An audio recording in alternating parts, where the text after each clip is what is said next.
자, 오늘 말씀 듣도록 하겠습니다. 오늘은 본문 말씀을 중심으로 무엇 때문에 화가 났습니까?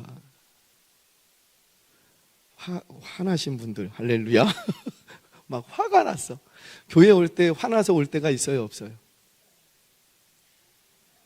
이때요. 없어야 되는데 있어요, 없어요? 있어요. 그래서 저는 예배 직전에는 카톡 같은 것도 하면 안 돼요. 문자 같은 것도 보지 마세요. 아예 소리를 꺼놓고 가방 속에 쑥 집어넣고. 왜냐하면 예배 직전에 카톡 하나가 딱 왔는데 너 그 다음부터 이제 예배를 못 드려. 도대체 이 사람이 이 한마디가 뭘까 계속 생각하는 거예요.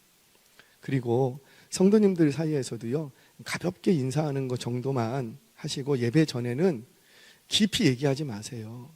말이 많으면 그렇죠, 실수도 많은 거예요. 그래서 예배 전에는 가급적이면 입을 다물고 하고 싶은 말이 있어도 예, 할렐루야, 가볍게 인사만 하고, 그리고는 딱 예배의 자리, 내가 예배 드려야 될 그 자리로 가서 하나님과 교제하는 시간을 많이 가지셔야 됩니다. 그런데 일주일 만에 만났다고 얼마나 반가워, 오메 어찌게 지냈을까 막 끌어안고 막 그러다 보면은요, 지나가는 사람이 그걸 봐요. 쟤들은 뭔데 저렇게 끌어안고 그래. 참, 나는 안 끌어안고. 그러면 그 사람들 시험 들어요, 안 들어요? 그래서 그러니까 안내하시는 분들은 특별히 조심해야 돼요. 사실 사람인지라 반가운 사람이 있고 덜 반가운 사람이 있어요, 없어요? 사실 있어요. 사람인지라 어쩔 수가 없어요. 그런데 안내를 하시는 분들은 그걸 티를 내면 안 됩니다.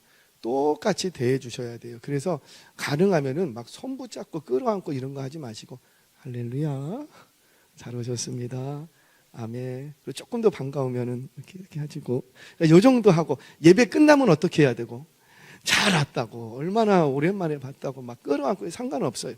예배 끝났으니까. 이런 것들을 통해서 우리가 왜 이렇게 하냐면 누군가에게는 분노를 일으킬 수도 있다는 거지요. 오늘 내 속에 오늘 말씀을 통해서 좀 찾고자 하는 부분들이 바로 그런 부분들입니다. 여러분, 우리의 신앙은 항상 좋을 수만은 없는 것 같아요. 좋을 때가 있으면 조금 안 좋을 때가 있고, 항상 좋았으면 좋겠지만 항상 그러지 못하더라고요.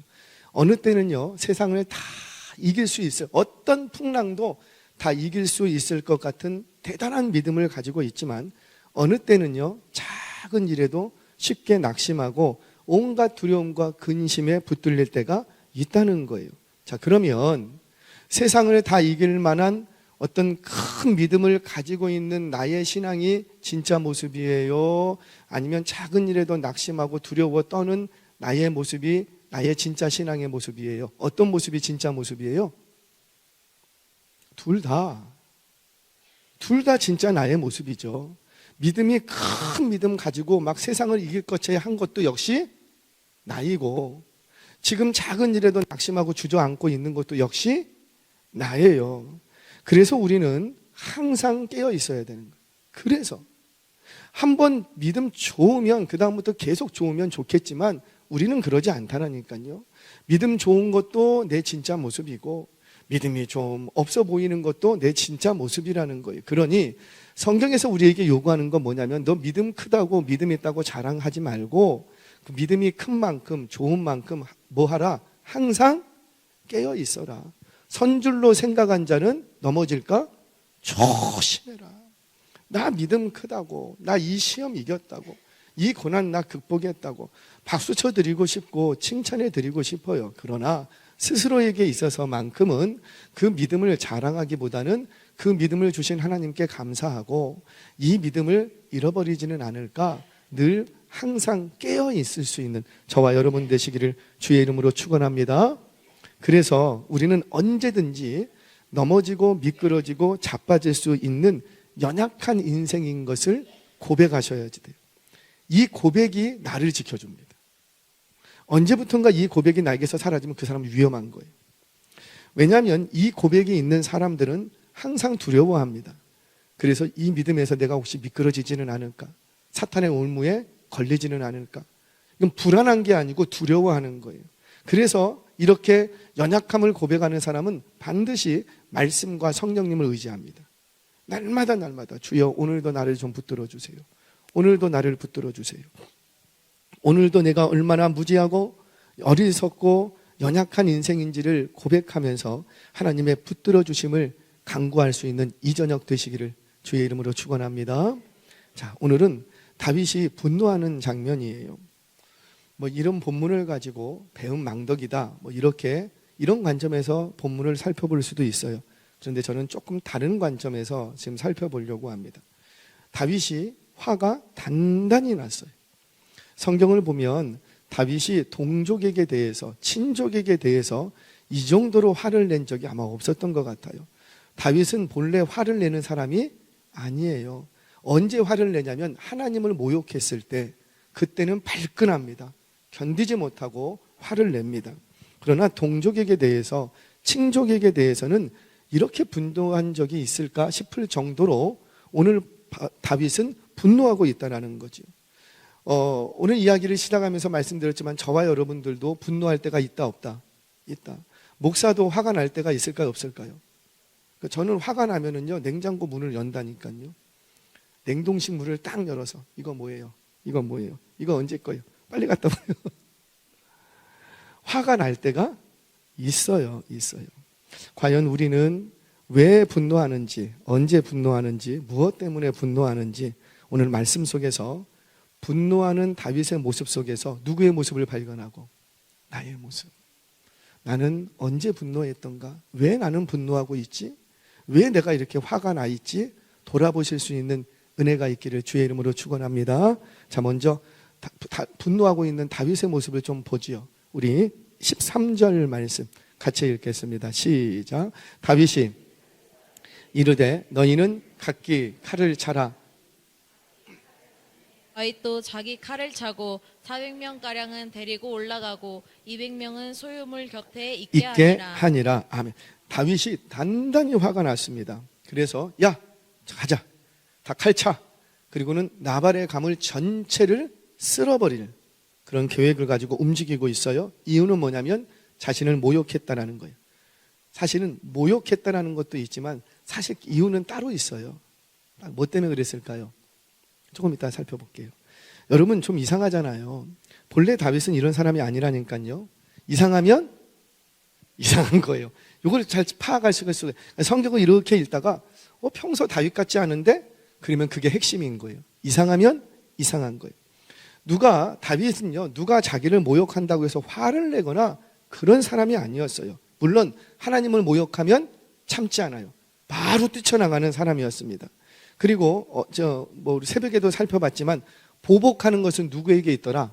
그렇죠. 하나님의 몫이지, 하나님의 권위지 우리의 권위 아니라는 거예요. 이걸 누구보다도 다윗은 잘 알고 있습니다. 다윗은 자기가 억울한 일을 당했다고, 자기를 좀 조롱하고 비방하고 모욕했다고 칼 차고 올라가서 다 죽여버려라, 이런 사람이 아니었어요. 그런데 지금은 어때요? 하나님을 모욕하는 것도 아니고 그저 자신이 모욕당했을 뿐이라고요.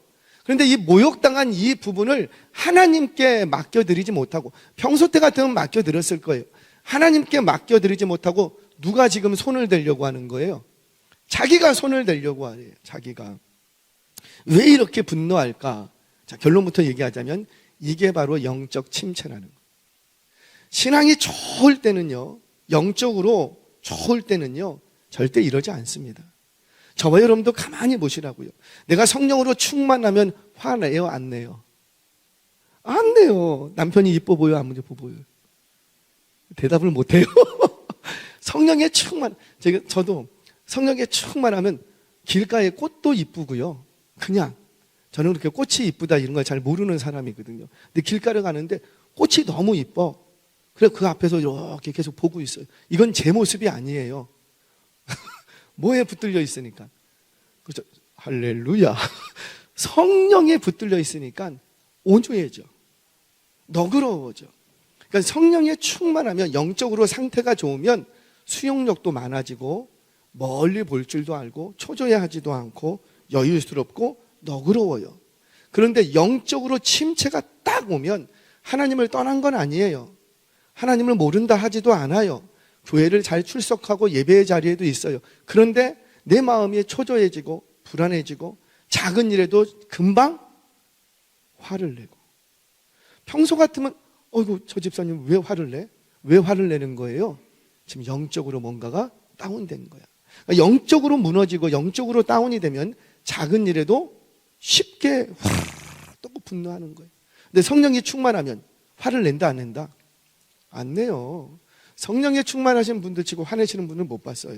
그러니까 내가 지금 분노에 잠깐 화가 날 수도 있죠. 와 화가 났는데 그때 누가 눌러주시고 내 안에 계신 성령님이 나를 만져주신다니까요. 그래서 분을 품어도 하루가 지나도록 품어요 안 품어요?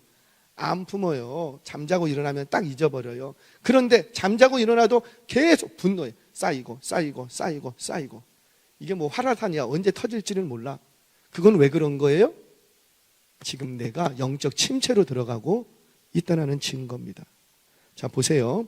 다윗이 소년들을 보냅니다. 자 우리 정말 그런가 본문을 통해서 보죠. 5절 먼저 보겠습니다. 같이 읽겠습니다. 시작. 다윗이 이에 소년 10명을 보내며 그 소년들에게 이르되 너희는 갈멜로 올라가 나발에게 이르러 내 이름으로 그에게 문안하고. 아멘. 마이크 크게 하셔도 돼요. 크게 문안하고. 자 우리 9절도 한번 볼까요? 9절 시작. 다윗의 소년들이 가서 다윗의 이름으로 나발에게 말하기를 마침에. 아멘. 자 이 두 구절에 공통점이 있어요. 나발과 상대해라. 나발에게 보냈습니다. 10명을. 근데 누구의 이름으로 인사해라? 다윗의 이름으로. 자기의 이름을 딱 앞세우라는 거예요. 여기서는요. 지금 25장을 딱 시작하면서 다윗에게는 여호와가 없어요. 24장에서 사울을 살려줄 때는요. 다 뭐만 있었냐면 여호와만 있었어요. 내가 어떻게 하겠습니까? 내가 싸우러 갈까요? 다 묻기 시작했어요. 내가 어디로 가야 될까요? 그리고 사울을 죽일 수 있는 그 순간에도 퍼뜩 생각나는 게 뭐고? 우리 하나님이 기뻐하실까? 여호와께서 어떻게 생각하실까? 그러니까 24장에는 여호와가 다윗에게 있었어요. 다윗에게 여호와가 있었어요. 근데 25장으로 딱 넘어온 순간 보세요. 성경을 읽어보세요. 다윗에게는 여호와가 없어요. 지금 다윗에게는 이전에 여호와만 붙들던 그 모습이 25장을 딱 넘어오면서 보이지를 않는 거예요. 그래서 이거를 뭐라고 말하냐면 영적 침체. 24장에는 영적으로 굉장히 좋았어요. 고상했어요. 그런데 25장으로 딱 넘어오는 순간 급격히 영적으로 다운이 됩니다. 여러분, 영적 침체라는 병에 걸리면 하나님 중심으로 생각할 수 있어요, 없어요? 없어요. 아까도 얘기합니다. 다시 얘기합니다. 하나님을 떠나지는 않아요. 교회를 다녀요. 교회에서 맡은 봉사도 하실 거예요. 기도 순서가 오면 기도도 하고 예배도 드리고 봉사도 하고 전도회도 나고 다 할 거예요. 그런데 영적 침체로 빠지면 하나님 중심으로 여호와의 이름을 생각지 아니하고 자꾸 누구 중심으로 생각하게 되고 자기 중심, 내 처지, 내 상황. 저 사람이 무슨 말을 하는데 나한테 한 얘기도 아니야. 그런데 이상하게 그 말이 내 귀에서 떠나지 않아.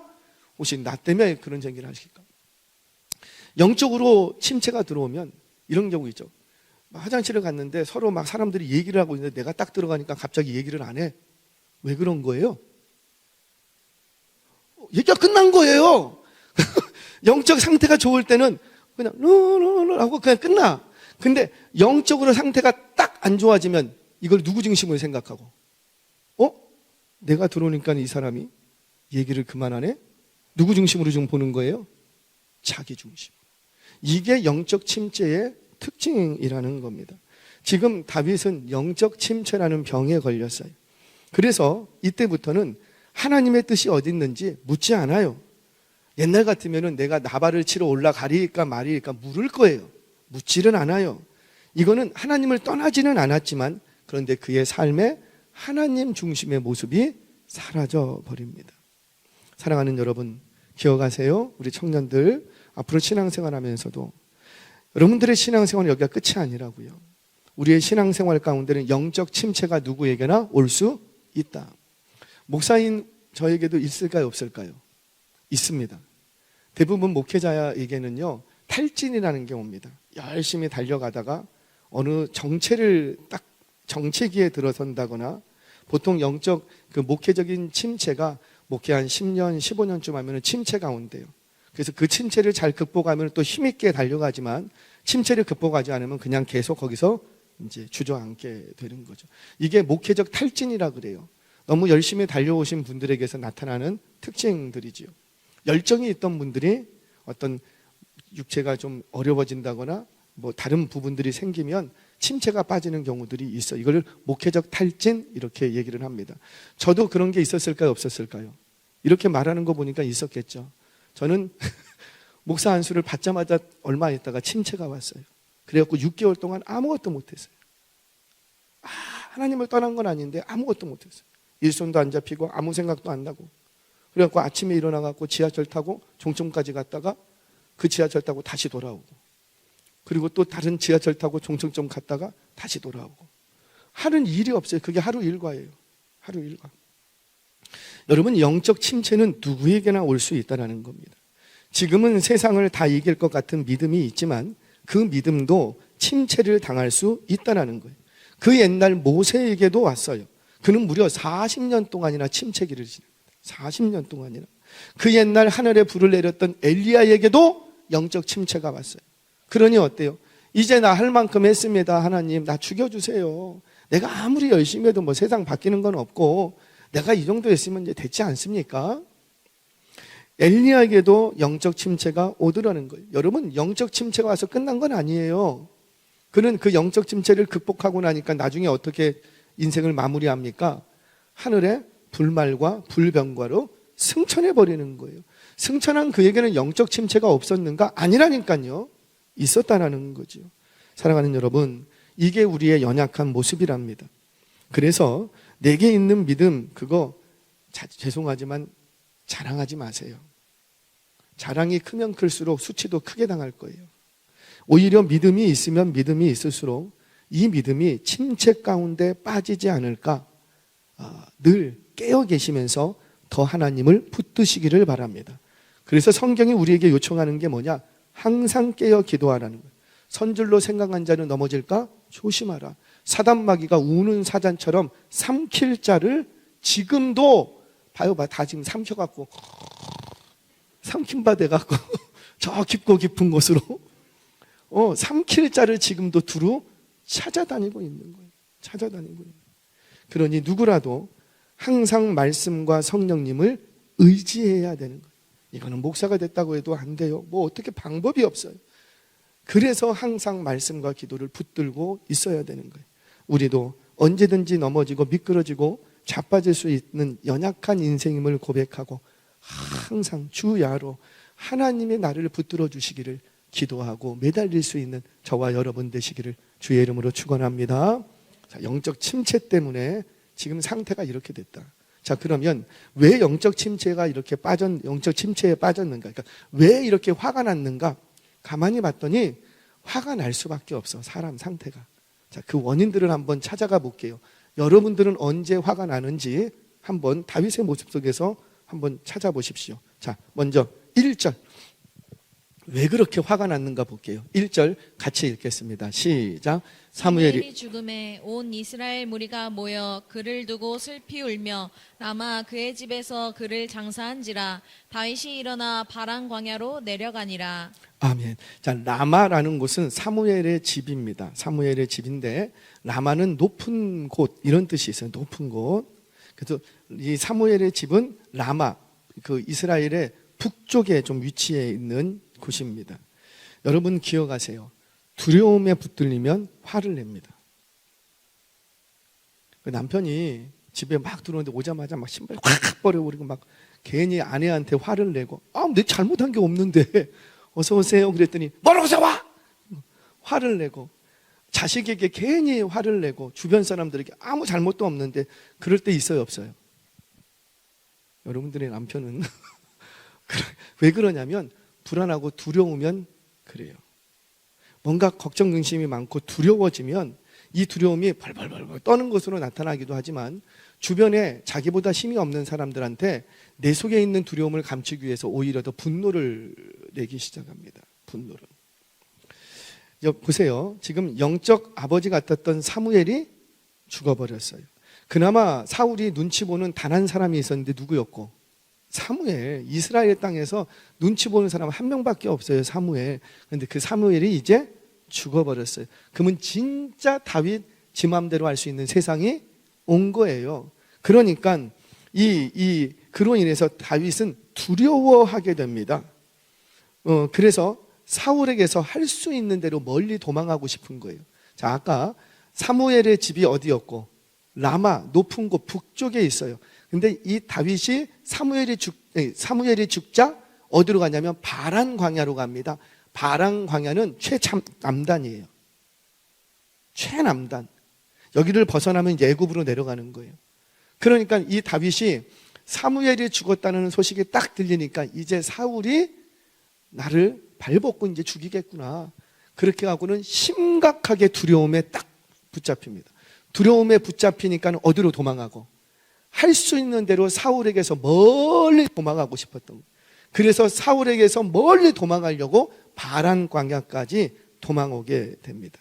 여러분, 지금 뭘 보여주냐면 다윗이 지금 매우 두려워하고 있다는 거예요. 기억하세요. 두려워지면 영적 침체에 빠집니다. 근데 두려워지면 사람이 분노하게 돼요. 두려워하는 사람 옆에 있다가는 불똥이 튀게 되어 있어요. 그래서 하나님께서는 당신의 승리를 안겨주기 위해서 가장 먼저 뭘 얘기하냐면 두려워 말라, 놀라지 말라, 내가 너와 함께합니다. 그렇게 우리를 찾아오셔서 두려워 말라, 두려워 말라, 두려워 말라 말씀하시는 이유가 바로 거기에 있는 거예요. 첫 번째, 두려움이 커지면 분노할 수 있다. 두 번째, 배고프면 화내요. 배고프면 화내요. 저도 좀 그런가 봐요. 아니야. 나는 그런다고 말하면 안 되는데. 그 남자는 배만 채워주면 된다고 하지 않습니까? 남자는 배고프면 화나는 동물이래요. 근데 저도요, 가만 보면 배가 고프면 이거 머리도 안 돌아가고 배가 고프면 뭔가가 심기가 불편하고 그래요, 안 그래요? 나만 그런가? 사람이 배고프면 화가 날 여지가 많아요. 배가 부르면 너그러워집니다. 안 그렇습니까? 배가 부르면 용서도 잘 돼요. 근데 내가 배가 고프면 예민해져요, 사람이. 그래서 작은 일에도 분노할 수 있어요. 지금 여러분, 다윗이 지금 나발에게 뭘 요청했죠? 먹을 거.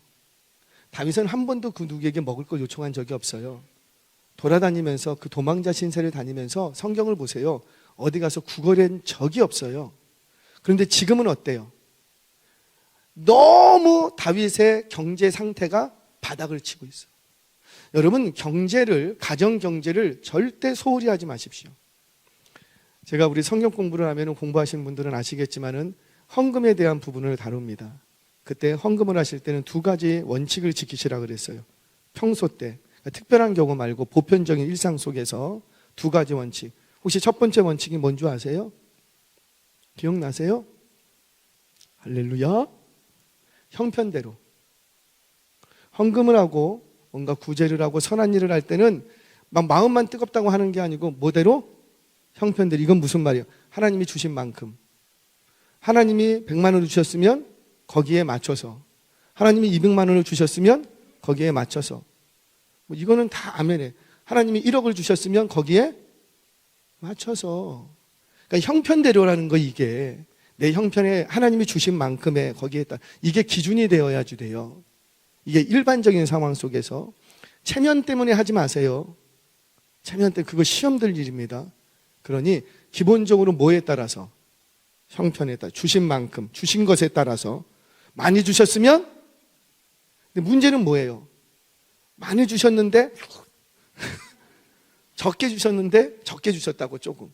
그게 문제가 되는 거죠. 그러니까 하나님이 주신 것에 따라서, 분복을 따라서 하시면 돼요. 두 번째, 또 하나의 원칙이 있어요. 하나는 믿음대로. 특별히 하나님이 감동을 주시는 때가 있어요. 뭔가 특별한 상황들이 발생했어요. 그런데 그때는 내 형편에 내가 지금 할 수 없는 형편이야. 근데 그때 필요한 게 뭐냐면 믿음대로라는 거죠. 이해되시나요? 그래서 우리의 헌금 생활이나 여러분들이 선행이나 구제나 이런 어떤 하나님 나라를 위해서 선을 행하실 때나 이때 두 가지 원칙을 이게 균형이 있어야 돼요. 한쪽 형편대로, 한쪽 믿음대로. 이게 어느 한쪽만 있으면 안 되고 이 두 개가 같이 가야 된다는 거지요. 그래서 가정 경제를 지키는 건 굉장히 중요합니다. 가정 경제를 소홀히 하면 뭐까지 올 수 있다? 영적 침체까지 빠질 수 있는 거예요. 그러다가 내가 경제적인 상황이 완전히 바닥을 치면 그때부터 뭐 하기 시작하고? 분노하기 시작한다는 거죠. 그래서 하나님께서는 우리에게 어떻게 하라? 날마다 일용할 양식을 누구에게 구하라? 하나님께 구하라라는 거예요. 일용할 양식을 구하라는 건 그 양식 자체를 구하라는 것이 아니라, 아니 뭐 10g을 먹든 100g을 먹든 그게 무슨 큰 차이가 있겠습니까? 그러니까 일용할 양식을 구하라 이 말은 날마다 너의 삶을 책임지시는 하나님을 날마다 구하라 이 뜻이에요. 자, 우리 성경 보겠습니다. 잠언 30장 8절 9절 말씀 같이 읽겠습니다. 시작. 곧 헛된 것과 거짓말을 내게서 멀리 하옵시며 나를 가난하게도 마옵시고 부하게도 마옵시고 오직 필요한 양식으로 나를 먹이시옵소서. 혹 내가 배불러서 하나님을 모른다 여호와가 누구냐 할까 하오며 혹 내가 가난하여 도둑질하고 내 하나님의 이름을 욕되게 할까 두려워함이니이다. 아멘. 이 시편의 기자는, 아니 잠언의 기자는 믿음 있는 사람일까요? 믿음 없는 사람일까요? 제가 장담하지만 우리보다 믿음이 좋은 사람이에요. 그런데 그가 어떻게 기도하더라고요? 나를 부하게도 마시고 가난하게도 마시고. 부하게 됐을 때 행여나 내가 교만해질까 봐. 그리고 가난하게 돼서 행여라도 도둑질거나 하나님의 영광을 가릴까 봐. 여러분, 우리는 물질을 가벼이 생각하시면 안 됩니다. 물질을 가지고 우리는 하나님께 영광 돌릴 수도 있지만 그 물질 때문에 하나님의 영광을 가릴 수도 있는 거예요. 그래서 물질을 놓고 여러분들 기도해야 되는 이유는 내가 부자 되기 위해서 잘 되기 위해서 기도하는 것이 아니라 하나님께 쓰임받을 수 있을 때 마음껏 쓰임받고 하나님의 영광을 가리는 일이 없게 해달라고 그만큼만 물질이 있으면 되는 거예요. 아멘이세요? 자, 이처럼 배가 고파지면, 가정 경제가 무너지면 분노할 수 있다. 영적 침체에 빠질 수 있다. 자, 세 번째, 자기 수고를 자랑하기 시작하면 분노할 수 있습니다. 영적 침체에 빠집니다. 이게 무슨 말이냐면, 여러분, 서운하면 화가 나요. 그래요, 안 그래요? 서운하면 화나기 시작합니다. 아유, 서운하네. 이러고 끝나는 게 아니라는 거죠, 사람이. 성경 보겠습니다. 정말인가? 7절, 8절. 같이 한번 읽겠습니다. 시작. 내게 양털 깎는 자들이 있다 함을 이제 내가 들었노라. 내 목자들이 우리와 함께 있었으나 우리가 그들을 해하지 아니하였고 그들이 갈멜에 있는 동안에 그들의 것을 하나도 잃지 아니하였나이다. 내 소년들에게 물으면 그들이 내게 말하리라. 그런즉 내 소년들이 내게 은혜를 얻게 하라. 우리가 좋은 날에 왔은즉 내 손에 있는 대로 내 종들과 내 아들 다윗에게 주기를 원하노라 하더라. 아멘. 자, 여러분, 간혹 성도님들 가운데 많이 수고하고 헌신하고 봉사하고 나서 무너지시는 분들이 계시더라고요. 입으로는 하나님이 하셨습니다. 하나님의 은혜입니다. 모든 영광을 하나님께 돌립니다. 라고 말은 했는데 영적으로 조금만 좀 안 좋아지면 어떻게 돼요? 왜 나 인정 안 해주냐는 거죠. 그 마음이 쑥 들어오는 거예요. 내가 얼마나 수고를 많이 했는데, 내가 과거에 얼마나 많이 했는데 당신 왜 기억 안 해주십니까? 라는 거예요. 내가 당신에게 얼마나 잘해줬습니까? 내가 얼마나 당신을 선하게 대했습니까? 나 항상 당신 편 들어주지 않았습니까? 그런데 왜 내가 지금 어려울 때 당신은 내 편 들어주지 않습니까? 라는 거죠. 지금 다윗이 그래요. 지금 다윗이 하는 얘기는 뭐예요? 내가 옛날에 나발 당신 그 재산 우리가 목숨 걸고 다 지켜줬지 않습니까? 아니 누가 지켜달라 그랬어? 자기가 해서 그냥 한 거지. 지켜주지 않고 분명히 선한 일이거든요. 나중에 이거 먹을 거 얻어먹어 이런 생각 안 하고 아마 처음에는 했을 거예요. 그런데 당신이 배고파지고 힘들어지니까 그때 딱 들이미는 게 뭐예요? 내가 당신한테 옛날에 줬던 거 있지? 그거 좀 다시 좀 돌려줘봐. 지금 다윗이 그러고 있는 거예요. 그런데 나발이 준다 안 준다? 안 줘. 그러니까 어떻게 되는 거예요? 너 내가 해준 걸 왜 기억 못하냐라는 거죠. 내가 당신에게 얼마나 선대했는데 당신은 왜 나한테 이렇게 하냐라는 거예요. 아니 누가 그렇게 해달라고 했냐고요. 나발은 그렇게 요청한 적이 없어요. 지금 뭐예요? 다윗은 자기가 했던 일, 수고와 봉사와 헌신을 딱 영수증 처리해서 지금 다시 나한테 달라고 하는 거예요. 지금 다윗 속에는 다윗이 없습니다. 사울과 별반 다를 게 하나도 없는 거예요. 자신의 감정대로 행동하고 하나님께 묻지 않고 하나님을 찾지도 않고 자신의 수고에 대해서 대가를 바라고 인정받기만 원하는 거예요. 지금 다윗의 모습은 사울과 별반 다를 게 없어요. 이게 바로 망하는 길이라는 거죠. 만약에 아비가일이 막지 않았으면 다윗은 나발 끝장냈을 거예요. 그리고 뭐 자기가 왕이 됐어도 그 명성에는 큰 오점을 남기고 말하다.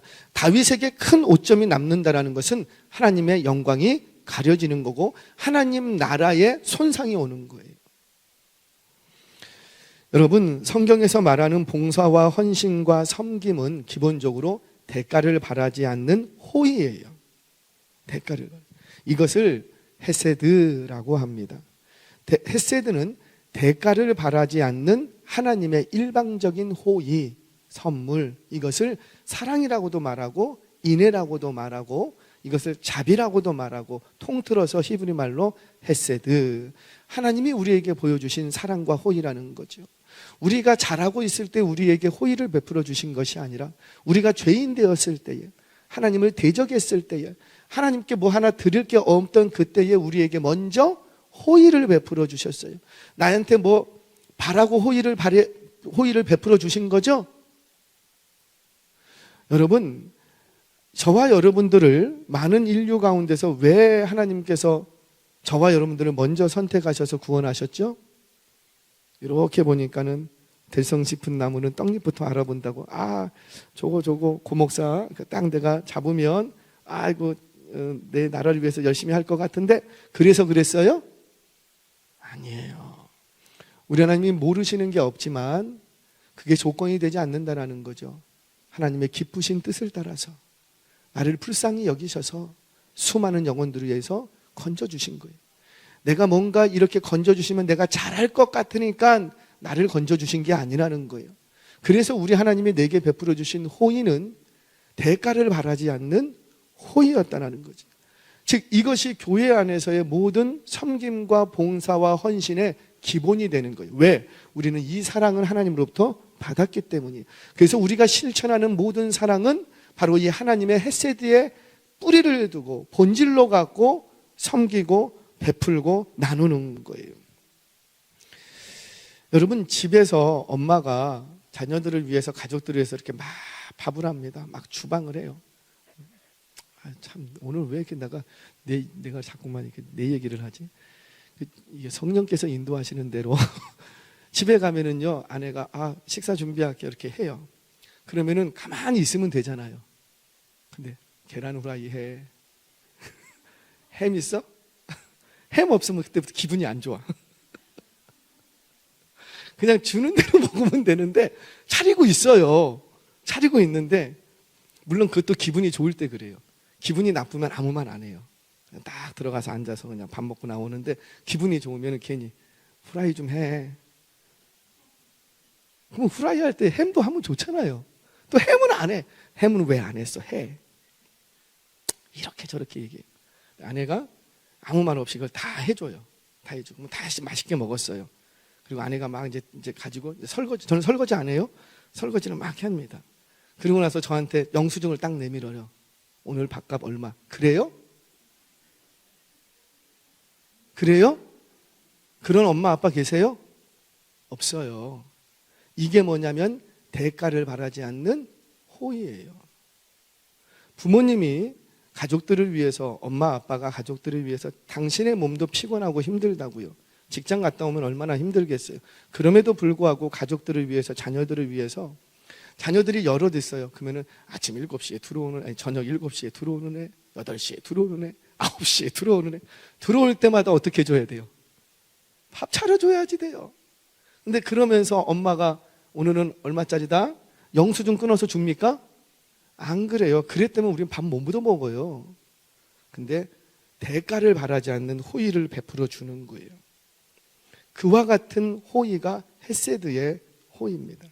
우리가 봉사하고 섬김을 하고 나누는 것도요, 바로 이 헤세드가 되어야 된다는 거죠. 대가를 바라지 않는 섬김과 봉사가 되어야 된다는. 그런데 언제부턴가 대가를 바라기 시작하면 그 섬김과 봉사는 그때부터 훼손됩니다. 더럽혀지는 거예요. 그리고는 나의 섬김과 봉사가 크면 클수록 나중에 서운해집니다. 반드시 서운해집니다. 그거 왜 그때 내가 그렇게 해주는 거 왜 인정 안 해주냐고. 왜 당신은 내가 옛날에 얼마나 그렇게 했는데 왜 당신은 안 하고 있냐고. 서운해지는 거예요. 지금 다윗의 심정이 그런 거예요. 서운한 거예요. 왜 내가 당신 그거 할 때 내가 보호막이 되어줬는데, 우리 소년들이 주야로 지켜줬는데 왜 그거 몰라주냐는 거죠. 그리고는 모욕당한 것을 빌미로 해서 서운한 거예요. 그 서운함이 이제 폭력으로 나아가는 겁니다. 그 서운함이 분노를 일으켰던 거예요. 사랑하는 여러분, 여러분들은 왜 분노하고 계십니까? 왜 그렇게 하나님의 일을 봉사 많이 하고 헌신하고 그리고 나서도 왜 그렇게 화가 나 계십니까? 어쩌면 그거 서운함 때문일 수 있다는 거죠. 안 알아준다고. 오늘 이 말씀 앞에 나는 어떤 일에 그렇게 화가 나 있는지, 왜 주의 일을 하면서 왜 화가 나야지 돼요? 화 안 나야 되잖아요. 왜 나는 화가 나 있는지, 왜 나는 주의 일을 한다고 하면서 화를 내는지 돌아보는 은혜가 있기를 주의 이름으로 축원합니다. 자, 이제 마지막이. 자, 그렇다면 어떻게 해야 이 영적 침체, 이 분노에서 자유할 수 있을까? 자, 그 자유의 비밀을 찾아봅니다. 우리 23절, 24절 말씀 같이 읽습니다. 시작. 아비가일이 다윗을 보고 급히 나귀에서 내려 다윗 앞에 엎드려 그의 얼굴을 땅에 대니라. 그가 다윗의 발에 엎드려 이르되 내 주여 원하건대 이 죄악을 나 곧 내게로 돌리시고 여종에게 주의 귀에 말하게 하시고 이 여종의 말을 들으소서. 아멘. 지금 뭐 하래요? 여종의 말을 귀 좀 열고, 귓구멍 좀 열고, 당신 정신 좀 차리고 내 말 좀 들으세요. 졸지 말고. 할렐루야. 들으세요. 지금 그 얘기를 하는 거예요. 참 아비가일이 지혜로운 여인이었죠. 어떻게 지혜로웠는가? 첫 번째는 겸손합니다. 급히 내려서 막 납작 엎드립니다. 그리고 여종이라고 얘기하면 나중에는 자기가 죄인입니다 막 이렇게 고백을 하죠. 겸손한 거예요. 여러분, 최고의 지혜는 겸손인 줄 믿으시기 바랍니다. 겸손이 지혜래요, 지혜. 여러분, 머리 위로 칼이 날아다닐 때는 어떻게 해야 돼요? 납작 엎드리는 거예요. 아무리 뭐 돈이 많고 권력이 있고 힘이 있고 경험이 많아도요, 머리 위로 칼이 날아다닐 때는 그냥 고개 팍 숙이고 엎드러져 있는 거예요. 괜히 내가 어떤 사람인데 하고 머리 쳐드는 순간 단반에 그냥 가버리는 거예요. 소나기가 내릴 때는요, 피해야 돼요? 막고 있어야 돼요? 그래요. 태풍 불 때는요, 배를 띄우는 게 아니에요. 아이고 괜찮아. 그리고 뛰었다가 한 방에 갑니다. 겸손이 지혜임을 믿으시기를 바랍니다. 자, 그런데 더 중요한 게 있어요. 다윗을 분노의 손에서 건지는 게 뭐냐면 이 여인의 말 때문이라는 거죠. 말 때문에 화가 나기도 하지만 말 때문에 화가 풀리기도 한다는 거예요. 여호와의 음성을 들려주기 시작합니다. 이 아비가일이 하는 게 뭐냐면 하나님의 시선을 회복시켜주는 거예요. 다시 한번 하나님의 살아계심과 하나님의 언약과 하나님의 신실하심을 이 다윗에게 다시 기억나게 해주는 거예요. 기억나게. 그래서 사람의 말이 아니라 하나님의 말로 다윗을 일깨워줍니다. 자, 정말인가 봅니다. 26절 말씀 같이 한번 읽겠습니다. 시작. 내 주여 여호와께서 살아계심을 두고 맹세하노니 내 주도 살아계시거니와 내 주의 손으로 피를 흘려 친히 보복하시는 일을 여호와께서 막으셨으니 내 주의 원수들과 해하려 하는 자들은 나발과 같이 되기를 원하나이다. 갑자기 다윗에게 엎드러지면서 뭘 얘기 시작하는 거예요? 여호와께서 다윗의 입술에서는 여지껏 안 나왔다고요. 근데 갑자기 등장한 이 아비가일이 다윗 앞에서 여호와를 기억하게 해줍니다. 자, 28절도 한번 볼까요? 28절 시작. 주의 여종의 허물을 용서하여 주옵소서. 여호와께서 반드시 내 주를 위하여 든든한 집을 세우시리니 이는 내 주께서 여호와의 싸움을 싸우심이요 내 주의 일생에 내 주에게서 악한 일을 찾을 수 없음이니이다. 지금 뭘 상기시작하시면 여호와께서 반드시 당신을 일으켜 주실 거요. 여호와께서 29절도 보겠습니다. 29절 시작. 사람이 일어나서 내 주를 쫓아 내 주의 생명을 찾을지라도 내 주의 생명은 내 주의 하나님 여호와와 함께 생명싸개 속에 쌓일 것이요 내 주의 원수들의 생명은 물배를 던지듯 여호와께서 그것을 당신 하지 말라라는 거예요. 누가 하실 거니까 여호와께서. 여호와 참 대단한 지혜죠.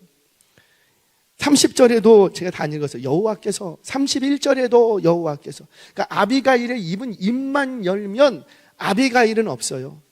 내가 없고요. 무조건 누구 얘기만 들려주냐면 여호와께서 당신을 어떻게 하실 것이고 여호와께서 당신과 함께 하시고 여호와께서 다 아파주실 것이고 자꾸 누구만 얘기하냐면 여호와. 잃어버렸던 다윗의 이름 하나를 기억나게 해주는 거예요. 누구의 이름을? 여호와의 이름. 다윗은 앞서 말씀드렸지만 이전까지 여호와가 없어요. 왜? 자신 안에 일어나는 분노에 딱 붙잡혀 있어요. 만약에 그 분노대로 나발을 죽였으면 어떤 일이 벌어지고, 나발이 죽는 게 아니고 사실은 누가 죽는 거예요? 다윗이 죽는 거예요. 나발 죽이고 그 가문 싹 쓸어버리고 다윗은 뭐 편안하겠습니까? 그때부터 자기가 왕 되었다고 어디 가기나 하겠어요? 다윗 성격에 못 가요. 사단 마귀는 지금 나발을 죽이는 게 목적이 아니라는 거죠. 누구를 죽이는 게 목적이고? 다윗. 그런데 분노에 붙들려서 먹을 거 안 준다고 나발을 죽이면 명분은 나를 모욕했다고 말하는 하지만은 사실은 뭐예요? 먹을 거 줘야 되는데 안 준 거거든. 사실은 나발이 죽는 게 아니고 다윗이 죽는 거예요. 그런데 이때 지혜로운 이 여인의 말로 인해서 다윗의 분노의 죄에서 건짐받게 되는 거예요. 이제부터 다윗은 누굴 찾기 시작하고, 참 신기해요. 말을 들려주면 사람은 그 말을 합니다. 참 신기해요. 그래서 우리 아이들에게 어떤 말을 들려주느냐가 굉장히 중요해요. 굉장히. 한번 다윗의 입술을 한번 보죠. 32절 같이 읽겠습니다. 시작.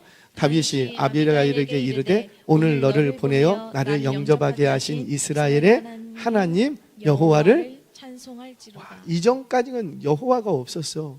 근데 아비가일 딱 만나고 나서 다윗의 입에서 뭐가 터져 나오고 여호와. 자, 33절 34절 같이 한번 읽겠습니다. 시작.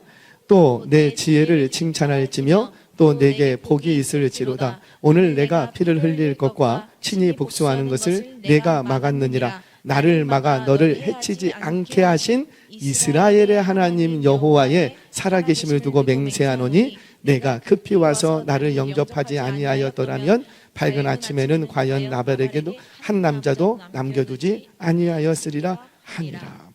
지금 다윗의 입술에도 누구를 찾기 시작해요? 여호와께서 이렇게 해주셨구나. 여호와께서 너 안 보내셨으면 끝장날 뻔했는데 여호와께서 막으셨구나. 그리고는 지금 이 사건을 여호와의 시선으로 재해석하기 이제 정상으로 돌아온 거예요. 그러고 나니까는 26장부터 또 뭐가 있고, 다윗이 또 사울을 죽일 수 있는 기회가 있는데 정신을 차리고 나니까 다윗을 또 한 번 살리더라는 거죠. 사랑하는 여러분 주변에 혹시 분노에 붙들려서 망할 길로 들어서는 영혼들이 혹시 있지는 않습니까? 이렇게 보면 보여요. 저분 분노하고 있는데, 저러다가 망하는데. 교회에서 제일 무서운 병이 섭섭병이라고 하더라고요. 섭섭이가 한번 들어오면 그 공동체가 엉망이 된답니다. 섭섭병이 들면 마귀가요, 그 뒤를 틈을 타서 탁 들어오는 거예요. 섭섭이가 내 마음에 들어오면 그때부터 절대 섭섭이하고 놀지 마세요. 섭섭이가 내 안에 들어오면 내 안에서 분노가 일어나요. 서운한 게 서운한 걸로 끝난 게 아니더라고요. 여러분들 리더에게 섭섭해하지 마십시오. 구역장님 왜 나에게 이렇게 하십니까? 교구장님 왜 나한테 이런 짐을 나한테 왜 주십니까? 서운해하거나 왜 나는 안 세워줍니까? 서운해하거나 섭섭해하지 마세요. 그럴만 하니까 그렇게 하는 거예요. 여러분들 구역장님들이 얼마나 고민하겠습니까? 이런 거 저런 거 다 고려하고 생각하고, 그리고 나서 이거 이렇게 하는 게 좋을 것 같다고 여러 가지를 고려했을 때 하나만 고려한 게 아니잖아요. 목사에게도 섭섭해하시면 안 돼요. 왜 목사님 나를 몰라주십니까? 몰라주는 게 아니에요. 정말 죄송하지만 공동체를 생각하다가 보니 당신이 조금 손해보셔야 되겠습니다. 그렇게 하는 거지. 근데 목사님은 왜 나만 미워하냐고. 안 그래요. 다른 사람도 미워해요. 할렐루야. 섭섭해하지 마시라. 섭섭이가 들어오면 공동체가 흔들려. 청년들이요, 부모님께 섭섭해하지 마세요. 나 시집장가 가는데 왜 이거 안 해줍니까? 다른 집은 아빠가 뭐도 해주고 엄마가 뭐도 해주고 다른 애 집은 막 돈도 많고 먹을 것도 많고 귀가 시간도 아무 때나 들어와라. 새벽 1시에 들어와도 아무 말도 안 하는데 왜 우리 집은 10시에 들어가야 됩니까? 섭섭해하지 마세요. 부모님께 제발 섭섭해하지 마세요. 그거 나중에 아쉬움으로 남습니다. 경제적인 문제로 분노가 일지 않도록 경제를 잘 관리하십시오. 여러분, 우리의 경제가 안정되기 위해서 여러분들 끊임없이 기도하고 노력하셔야 돼요. 경제를 안정시키는 건 1차적으로 여러분들의 몫이에요. 하나님이 뒤에서 백을 쳐주실 거예요. 또 두려우면 화가 나기 쉽답니다. 두려움이 나를 엄습하지 못하도록, 두려워지면 괜히 힘없는 자녀들에게 화를 내게 되고 괜히 사랑스러운 아내에게 화를 내고, 두려우면 막 화가 나는 거예요. 사랑하는 여러분, 분노에 붙들려서 망국으로 내려가는 영혼들 되지 않기를 바랍니다. 분노의 길에서 건지려면 다른 약이 없어요. 구약과 신약밖에 없어요. 오직 하나님의 언약과 신실함을 전해주셔야 됩니다. 인간 중심적인 말로 아무리 해봤자 그 시선 돌이키지 않아요. 하나님의 말씀으로, 너 엄마가 뭐라 그랬니? 아빠가 뭐라 그랬니? 선생님이 뭐라고 하든, 너 옛날에 야 사람들 하는 거 안 봤니? 그거 보면 뭐예요? 그 사람과 나는 다른 사람인데, 인생이 다르고 상황이 다르고 시대도 다른데 문화도 다른데 왜 그 사람들하고 자꾸 비교해요? 변하지 않는 하나님과 비교하시기 바랍니다. 그래서 하나님의 말씀으로 가르치죠. 너 하나님이 뭐라고 하든, 성경에 뭐라고 쓰여 있든 6,000년 동안에 변하지 않았던 주의 말씀이라고요. 누구도 여기에 대해서 토를 달 수가 없다고요. 하나님이 뭐라고 하시든 너 이렇게 하면 하나님이 기뻐하시겠니? 자꾸 우리의 시선을, 분노하고 있는 그의 시선을 하나님께로 돌려놓으시기를 바랍니다. 침체 가운데 빠진 영혼들이 있습니까? 내버려 두지 마시고 자꾸 인간적인 말로 어찌 해보려고 하지 마세요. 다 실패하더라고요. 나 저 사람하고 친하다고? 친해서 다녀오라 그랬더니 아니 다른 말도 못하고 못 온대요. 그리고 끝나버려요. 아니라고요. 하나님의 말씀을 들려주셔야 돼요. 정말 그 영혼 사랑하고 친하면 친한 걸 무기 삼지 말고 하나님의 말씀을 들려주세요. 하나님의 당신을 얼마나 사랑하시고, 하나님의 당신을 얼마나 기다리시고, 하나님의 당신을 향한 놀라운 계획들이 어떤 것들이 있고 다시 한번 들려주세요. 그렇게 할 때 그 영혼 영적 침체에서도 헤어나오고 분노로 인한 죄로부터도 헤어나오게 될 줄로 믿습니다. 오늘도 이 말씀 앞에 혹여나 나는 분노하고 있지는 않은지, 영적 침체에 빠진 영혼들은 없는지 돌아보며 그 영혼들을 주께로 돌이키는 저와 여러분 되시기를 주의 이름으로 축원합니다.